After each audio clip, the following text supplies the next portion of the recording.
Hey guys, welcome back to some more AFK Arena. Today we're over on the test account, and that is right guys, we have another event that is going to be coming up on the global servers in the next couple days. So looking at the event, it is the Magician's Hat. Now again, I believe this is the 4th or the 5th iteration that we do get of the Magician's Hat. Now with this guys, you do get a lot of loot. You'll see the drop ends in 11 days, 21 hours. So you do get 12 days of loot drops. Now the big thing with this guys is the probability. So in here, not only do you get the regular loot that we get here, kind of the basic rewards, but you do have an opportunity to get Twisted Essence out of here, the Epic Emblem chest, and then of course the cores as well as time emblems. I know last time I did this, time emblems, we didn't really get too many. I think we only got, I think about 6 of them through the whole entire thing. But overall, you do also get baits in here. You get Stargazer scrolls, and you do get the common hero scrolls. So the Magician's Hat does yield you a considerable amount of loot when you're doing all of your draws in here. And in addition, you do have the ability to get additional cards out of the Circus Tour. Now, this one, of course, doesn't really make a big difference. Looking at the fortune chest, Roxa is killing it. Big shout out to him as our guild leader with Foxhound. But you can see, guys, looking in here, you get 15,000 diamonds. Now, this is split 70 ways because we have 70 people in the guild. But this itself, you want to go in here and you want to make sure you're doing this because you want to get these. This is the most important part, guys, is the magic tickets that you pick out of here. You just have to do this twice. Doesn't even make a difference based on the build or based on the heroes, what you actually score. So you can drop anyone in here. Again, it doesn't make a big difference on what you're getting out of here. So I'm just going to drop some dims in here. We'll go ahead and battle. And I believe we can just automatic end this. There we go. So there's our record. Boom, that's going to give us our chest number 1. When we do this again, it'll give us chest number 2. And I'm going to show you where we're going to exchange these in just a minute and what we can exchange for, guys. There we go. So we get a couple more cards out of there. Now, the rest of the cards do come from the dailies. So you see, I actually picked them up. We did the dailies over here on the test server, but the cards, the magic tickets do come out of the dailies. Now with the magic tickets, I believe it is every, what is it? Every 300.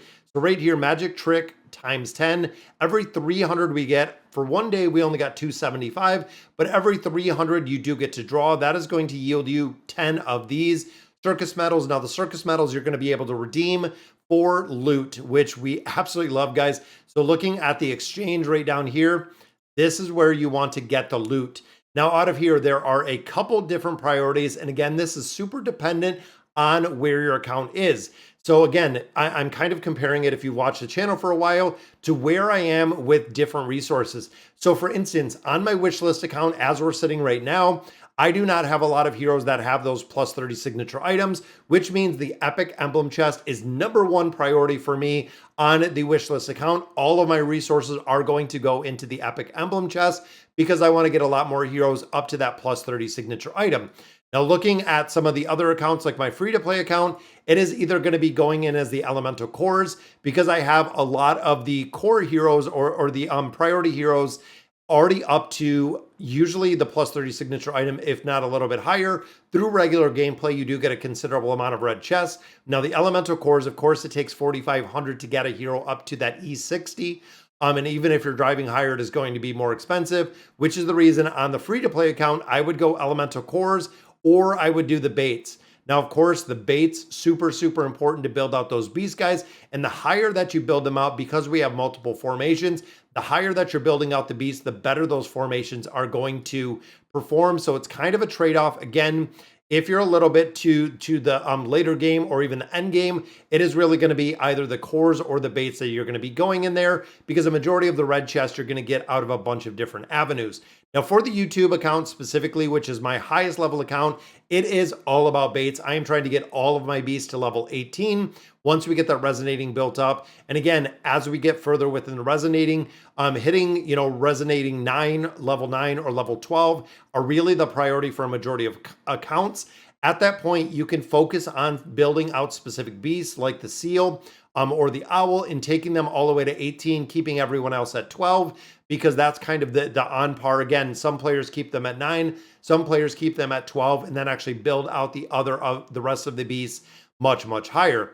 Now, in addition, guys, Early game, if you're super early game, it is really Dur's fragments will work incredibly well as the rare factional hero choice chest. Again, this is going to come in time, but this can also expedite you building other heroes, is getting the choice chests out of here. Now for the heroes, you can see, guys, honestly, this is a very, very sad choice when it comes to picking out the heroes out of here. Audrey, not really used. She's used in the Celestial Tower, not used anywhere. So really one copy of Audrey is going to be kind of worthless if you're not building her out. And I would not recommend building her out by any means. Now, Tarnos, the only literal place that he is still showing up is the Treasure Scramble, which there are also a lot of players that do not use him in the Treasure Scramble at all. So again, utility-wise, I don't see him being a priority by any means. Now, looking at Leofric, that is a hero that nobody has used and they continue to not use because Leofric is not very good at all. And then the only viable option, if you're looking to get a Celestial or a Hypogean, would be Kinesa and Rook, guys. Now, Kinesa and Rook, of course, still used in a couple different game modes. However, if you do not have Kinesa and Rook, a lot of players have some substitutes in there that we're actually running. You know, a lot run Mishka in there. Not quite as effective as Kinesa and Rook. But again, if you're a player at a point of AFK Arena as of today getting this, getting one copy of Kinesa and Rook, and then kind of going back, using your Stargazer Scrolls and using your diamonds to build out Kinesa and Rook, might even be a point where he is not really seeing much use. Even when it comes to a couple different game modes, the Cursed Realm, the Twisted Realm, the Nightmare Corridor, not really used in those game modes anymore. He used to be the best in slot for a while. You might find him in a niche formation in there every now and then, but overall, Kinesa and Rook still being used within the Treasure Scramble, and then we're seeing him in some campaign formations. But again, to go back and build out this hero as it sits today, knowing what is going to be coming up in the future, it might not even be worth building him just because he's been a hero that has been out for a considerable amount of time. So even looking there, guys, back to Kinesa and Rook for a quick minute. When you look here, so even Kinesa and Rook is right here. So we've had Olgath has come out, we had Matria come out, we have Lucilla come out. So as we continue to see more heroes kind of come out of the woodwork as they're introducing more heroes, Kinesa and Rook is going to lose his place a little bit more. And then, of course, once we start getting back at some of the older heroes, even this row in its entirety, maybe Frampton every now and then being used. The rest of them, even in this row, most of them are not being used at that point. So even looking in here, guys, I would go all in with the event and go all in to actually get my resources out of here versus getting the Celestials and Hypogean. So either stacking those red chests, those cores, or those baits to really make the most of this. But like I said, make sure you're going through the circus tour and you're actually getting both of these out, because you have to get them. If you forget to do these, the dailies are not going to be enough to get all of the resources that you need to get out of there. So super excited to see the gift card and the Magician's Hat back, guys. This is a game mode, again, that gives you a lot of loot. Not only in every 10 pull you do, you get a considerable amount of loot, but then you also get to exchange that loot in the gift card for more loot on top of loot, which is the reason why we do love this event. All right, guys, so that'll do it for today's video. Let me know in the comments what you guys think, and as always, thank you guys for watching.